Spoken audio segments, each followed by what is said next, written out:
இங்குதான் வந்திருக்கிறோம். சேலத்தின் மிக உக்கிரமான மருமகள் நிறைந்த அந்த இருட்டுக்கல் முனியப்பன் சன்னதிக்கு முன்னால் தான் இப்போது நாம் நின்று கொண்டிருக்கிறோம். நம் காலடி எடுத்து வைக்கும் போதே நம்மை சுற்றியுள்ள காற்றின் வேகம் மாறுவதை உணர முடிகிறது. சுற்றிலும் அடர்ந்த மரங்கள், மௌனமோ காட்சியாக நிற்கும் பாறைகள். உள்ளூர் மக்கள் சொல்லும் அந்த அதிர்ச்சியூட்டும் உண்மை என்ன தெரியுமா? இரவு 8 மணி தாண்டி விட்டால் இந்த பகுதிக்குள் தனியாக நடமாட யாருக்கும் துணிச்சல் இருப்பதில்லை என்று கூறுகிறார்கள்.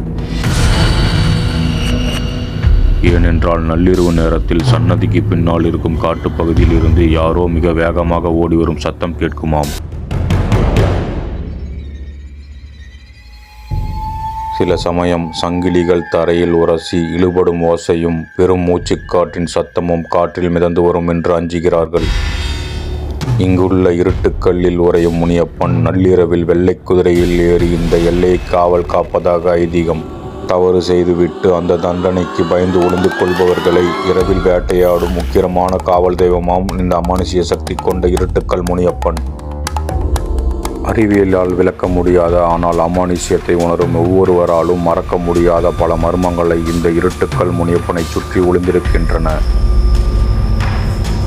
அமாவாசை மற்றும் பௌர்ணமி நள்ளிரவுகளில் கோவிலை சுற்றியுள்ள காட்டுப்பகுதிகளில் குதிரை ஓடும் சத்தமும் சலங்கை சத்தமும் கேட்பதாக அப்பகுதி மக்கள் இன்னும் நம்புகின்றனர். முனியப்பன் தனது எல்லை காவலை காப்பதற்காக குதிரையில் வலம் வருவதாகவும் அந்த சமயத்தில் அங்கு மனிதர்கள் யாரும் நடமாடக்கூடாது என்று எச்சரிக்கப்படுகிறது.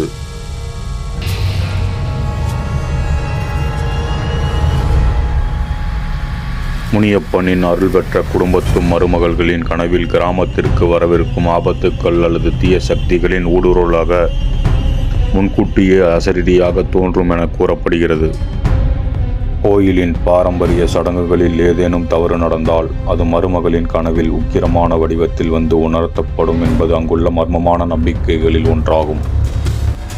மற்ற இடங்களில் ஆதிக்கம் செலுத்தும் தீய சக்திகள் இந்த எல்லைக்குள் வந்தவுடன் முனியப்பனின் உக்கரத்தால் செயலற்று போய்விடும் என பக்தர்கள் பயபக்தியுடன் கூறுகின்றனர். மனித நடமாட்டமே இல்லாத அடர்ந்த காட்டுப்பகுதிகளில் நள்ளிரவு 1 மணிக்கு மேல் திடீரென தீப்பந்தங்கள் இருந்து மறைவதை ஆடு மேய்ப்பவர்கள் மற்றும் வழிபோக்கர்கள் பார்த்ததாக கூறப்படுகிறது. இது முனியப்பனும் அவரது காவல் தெய்வ படைகளும் கூடி பேசும் நேரம் என்று கிராமத்து பெரியவர்களால் சொல்லப்படுகிறது. இங்கு தாண்ட முடியாத கோடு ஒன்று உள்ளது. அமாவாசை இரவுகளில் கோயிலில் பூசாரி மற்றும் முனியப்பனின் அருள் பெற்ற மருமகள்கள் இணைந்து எல்லையில் ஒரு குறிப்பிட்ட மந்திர கோட்டை வரைவதாக கூறப்படுகிறது. அந்த கோட்டினை தாண்டி எந்த ஒரு தீய ஆவியோ அல்லது பில்லி சூனிய சக்திகளோ கிராமத்திற்கு நுழைய முயன்றால் அவை அந்த இடத்திலேயே இருந்து சாம்பலாகிவிடும் என்பது கிராம மக்களின் அசைக்க முடியாத ஒரு நம்பிக்கை. நள்ளிரவிற்கு மேல் கோயிலை சுற்றியுள்ள அடர்ந்து காட்டுப்பகுதிக்குள் செல்லும் புதியவர்கள் ஒரே இடத்திலேயே சுழன்று வந்து கொண்டிருப்பார்கள். திசை மாறும் பாதைகளில் சிக்கி தவிப்பார்கள் என்றும் இருட்டுக்கல் முனியப்பனே அவருக்கு துணையாக நின்று வழிகாட்டுவார் என கிராமத்து மக்கள் மற்றும் பக்தர்களால் சொல்லப்பட்ட இது ஒரு உண்மையான நிகழ்வாகும். உக்கிர குரலும் அசரீரியும் காற்றின் வேகம் சில குறிப்பிட்ட செவ்வாய் மற்றும் வெள்ளிக்கிழமைகளின் நள்ளிரவில் 2 மணிக்கு மேல் கோவிலை சுற்றி பலத்த காற்று வீசும் என்று கூறப்படுகிறது.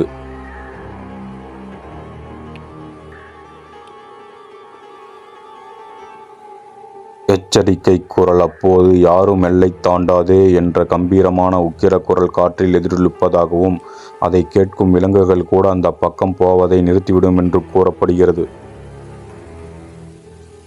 அந்த பகுதி மருமகள்களின் தீர்க்க தரிசன குறியாக மறைக்கப்பட்ட உண்மைகள். அந்த சமயத்தில் அவள் செல்லும் ஒவ்வொரு வாக்கும் அப்படியே பலிக்கும் என்று கிராமத்தில் நடக்கும் திருட்டு அல்லது துரோகங்களை அவள் விரல் நீட்டி அப்படியே அம்பலப்படுத்துவாள் என்று நம்பப்படுகிறது.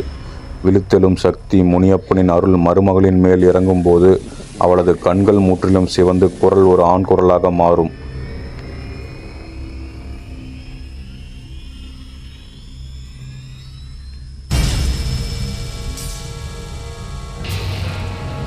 இங்கு வந்து கோரிக்கைகள் நிறைவேறியதும் காவல்துறையினர், அரசியல்வாதிகள், பிரபலங்களின் உருவங்கள் உட்பட ஆயிரக்கணக்கான பொம்மைகளை பக்தர்கள் நேர்த்திக்கடனாக செலுத்துகின்றனர்.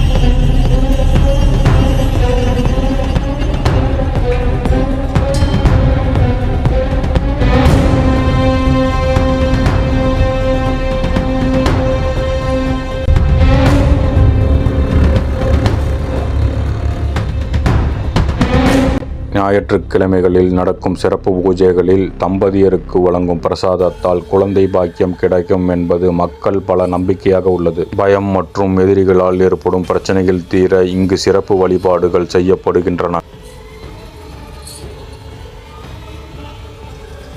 நள்ளிரவில் கேட்கும் குதிரையின் குளம்பொலி. முனியப்பன் நள்ளிரவு 12 மணிக்கு மேல் வெள்ளை குதிரையில் ஏறி கையில் பெரிய அருவாளுடன் கிராம எல்லையை வலம் வருவதாக மக்கள் நம்புகின்றனர். இன்றளவும் நள்ளிரவுகளில் கோவிலை சுற்றியுள்ள பகுதிகளில் குதிரை ஓடும் சத்தம் கேட்பதாக பல நள்ளிரவு பயணிகளே கூறுகின்றனர். அந்த பாறைகளின் நிழலில் பிரம்மாண்ட உயரமுடைய ஒரு உருவம் கையில் புகையிலையோடும் பிரம்மோடும் அமர்ந்திருப்பதை அநேகர் தூரத்தில் இருந்து பார்த்ததாக கதைகள் உண்டு. நெருங்கிச் சென்று பார்த்தால் வெறும் பாறை மட்டுமே இருக்குமாம்.